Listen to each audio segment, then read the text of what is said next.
भारत में राजनीति की आबोहवा जब इतनी प्रदूषित हो गई हो कि नेता मंचों से सरेआम गालियां दें और संसद में मर्यादाओं की धज्जियां उड़ाएं, तो पीछे मुड़कर देखने पर इसी राजनीति में कुछ ऐसे नाम हैं जिन्होंने अपने व्यवहार से अक्रॉस द पार्टी लाइन इज्जत कमाई। इनमें से एक नाम सुषमा स्वराज, जिन्हें लोग एक सफल विदेश मंत्री के रूप में जानते हैं, लेकिन वो दिल्ली की पहली महिला मुख्यमंत्री भी थी। दिल्ली में बीजेपी 27 सालों से सत्ता से बाहर है, लेकिन जब आखिरी बार पार्टी के हाथ में सत्ता थी तब एक ही कार्यकाल में तीन नेताओं ने सीएम पद की शपथ ली थी। सुषमा स्वराज इन्हीं नेताओं में से एक थी। लाहौर से विस्थापित एक परिवार से आने वाली एक लड़की कैसे सीएम बनती है और क्यों महज 52 दिनों के बाद सीएम की कुर्सी छोड़नी पड़ी। दिल्ली के सीएम सीरीज में आज दिल्ली की पहली महिला सीएम सुषमा स्वराज की कहानी। अंबाला में जन्मी सुषमा शर्मा का परिवार विभाजन के बाद पाकिस्तान के लाहौर से हिंदुस्तान आया था। संघ के बड़े अधिकारी रहे हरदेव शर्मा की इस बेटी ने कॉलेज के दिनों से ही आरएसएस की स्टूडेंट विंग एबीवीपी से नाता जोड़ा। संस्कृत और राजनीति शास्त्र की पढ़ाई करने के बाद सुषमा ने पंजाब यूनिवर्सिटी से वकालत की। सुषमा 1973 से सुप्रीम कोर्ट में वकालत करने लगी और 1975 में जॉर्ज फर्नांडिस की लीगल टीम में शामिल हो गईं। और उसी टीम में एक और तेज तर्रार वकील कौशल स्वराज उन्हें भा गए और उनसे शादी कर सुषमा शर्मा सुषमा स्वराज हो गईं। इसी बीच उन्होंने जयप्रकाश नारायण की संपूर्ण क्रांति में भी हिस्सा लिया।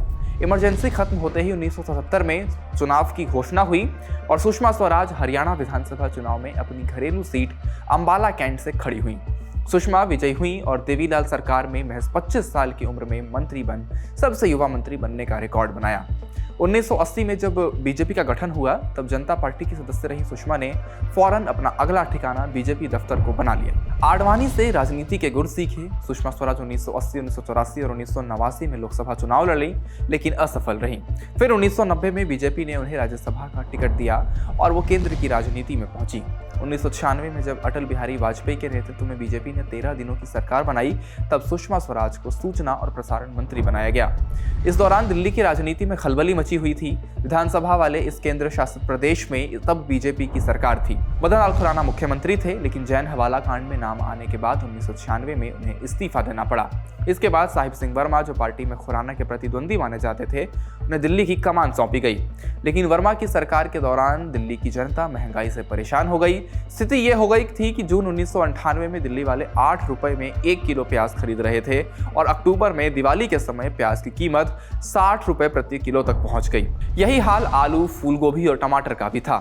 जब पत्रकारों ने सीएम वर्मा से प्याज की कीमतों पर सवाल किया तो उनका जवाब कुछ मौजूदा वित्त मंत्री निर्मला सीतारमण की तर्ज पर था। गरीब लोग प्याज नहीं खाते।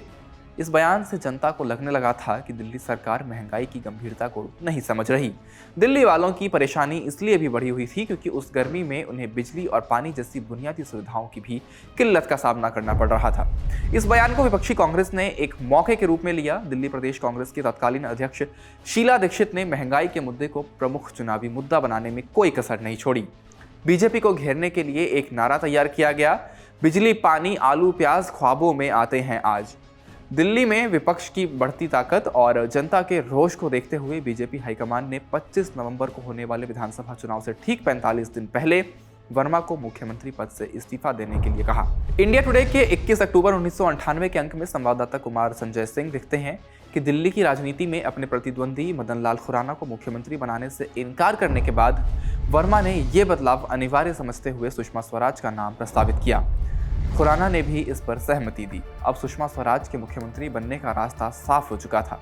रिपोर्ट्स के मुताबिक प्रधानमंत्री निवास से मुख्यमंत्री पद की जिम्मेदारी लेने के बाद सुषमा ने कहा, मैंने पहले भी इस पद के लिए अपनी अनिच्छा व्यक्त की थी, लेकिन इस बार मुझसे राय नहीं ली गई, सीधे फैसला सुनाया गया। 12 अक्टूबर को सुषमा स्वराज दिल्ली की नई मुख्यमंत्री बनी। वे प्रदेश की पहली महिला मुख्यमंत्री थीं और दिल्ली की 5वीं मुख्यमंत्री। सुषमा स्वराज के लिए मुख्यमंत्री बनने के बाद मुश्किलों की शुरुआत हो गई।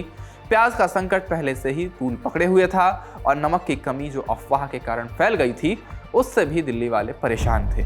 सुषमा ने प्याज संकट को सुलझाने के लिए कई कदम उठाए, लेकिन बात नहीं बनी। कांग्रेस का प्रचार काम कर गया था, जिसका फल उसे 1998 के दिल्ली विधानसभा चुनाव में मिला था। कांग्रेस ने 52 सीटों के प्रभावशाली आंकड़े के साथ जीत हासिल की थी और 52 दिनों के बाद ही सुषमा स्वराज को मुख्यमंत्री की कुर्सी छोड़नी पड़ी। बीजेपी की सीटें आई थी 15 और आने वाले 15 सालों तक लगातार शीला दीक्षित ने बतौर मुख्यमंत्री अपने 3 कार्यकाल पूरे किए। खैर, दिल्ली का यह पद तो सिर्फ झलक थी उस सुनहरे राजनीतिक भविष्य की जिसे सुषमा स्वराज आने वाले जीवन में जीने वाली थी। आगे चलकर पूरे देश ने संसद में उनकी बहसें देखी सुनी। मनमोहन सिंह की सरकार के दौरान तेज तर्रार लेकिन मर्यादाओं में रहने वाले विपक्षी नेता का रूप देखा और गर्व किया ऐसे राजनेता पर जिसने मोदी सरकार में विदेश मंत्री रहते हुए पाकिस्तान तक की तारीफें बटोरी। सुषमा स्वराज 2016 के अंत तक स्वास्थ्य की गंभीर समस्याओं से घिर गईं। 2019 में दिल की धड़कन रुक जाने से उनका निधन हो गया। अब दिल्ली एक बार फिर चुनाव के मुहाने पर है, नारे वादे खूब गूंज रहे हैं। आपके हिसाब से इस बार के चुनाव में कौन बाजी मार सकता है, हमें अपनी राय कमेंट बॉक्स में जरूर बताएं। आप सुषमा स्वराज को कैसे याद करते हैं ये भी आप हमें कमेंट बॉक्स में बता सकते हैं। इस वीडियो में इतना ही, शुक्रिया।